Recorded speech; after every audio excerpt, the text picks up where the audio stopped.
বিশৃঙ্খলা কেন তৈরি করো তোমরা? এরপরে আগামী জুমাতে যদি এরকম দেখি, সবগুলোকে সাথে সাথে বের করে দিব আমি। মসজিদের মধ্যে যেটা নিয়ম শৃঙ্খলা রক্ষা করার দরকার সেটা কেন করো না?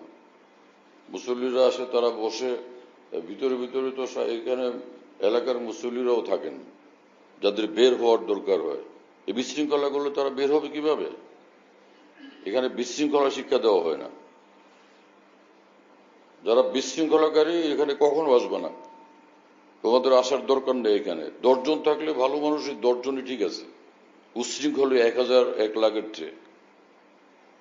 এত বলার পরও কোনো ঠিক হয় না, সে উচ্ছৃঙ্খলা বিশৃঙ্খলা করতেই থাকে। উচ্ছৃঙ্খল দুনিয়াতে থাকতে থাকতে সকলের সঙ্গে একই তবিয়ত হয়ে যেতেছে। তো দিনের জন্য কেন আসো এখানে উচ্ছৃঙ্খলা যদি করতে হবে? চলো, মানুষ হওয়ার চেষ্টা করতে হবে। মানুষ, হ্যাঁ, মানুষ একে বলে যার মধ্যে কোনো শৃঙ্খলা নাই, মনুষ্যত্ব বোধ নাই। আরেকজনের কষ্ট হোক না হোক আমি লাফালাফি করতে থাকি। কোন ধরনের ইসলাম এটা? এখানে তামাশাবাজি নেই। এখানে যেটা সহি দিন, আর সেই দিন মোতাবেক চলতে হবে আমাদেরকে। তামাশাকে বলে করে এখন ইসলাম বানায় বসে আছে। শুনতেছি কোন জায়গায় পীরের ঘাড়ের উপরে বসে মানুষ লাফালাফি করে। এটা কোনো ইসলাম? এটা তো মূর্খতা। এর কোনো মানে আছে? পীর সাহেবের ঘাড়ের উপর চড়ে মানুষ লাফালাফি করতেছে। অন্য মানুষরা এটা আবার বললে আপনি বেয়াদবি করেন কেন? পীর সাহেব নিজেই বলে, হ্যাঁ আপনি এখানে বাধা দেন, বাধা দেওয়ার কে?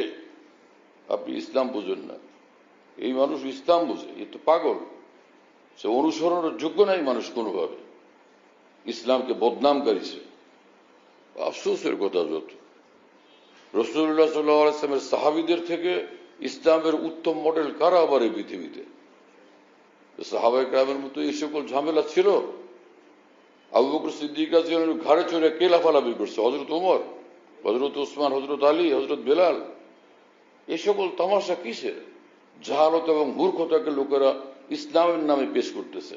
আল্লাহর কসম, এদের উপর তওবা করা ফরজ। এরা ইসলামকে বদনাম করতেছে।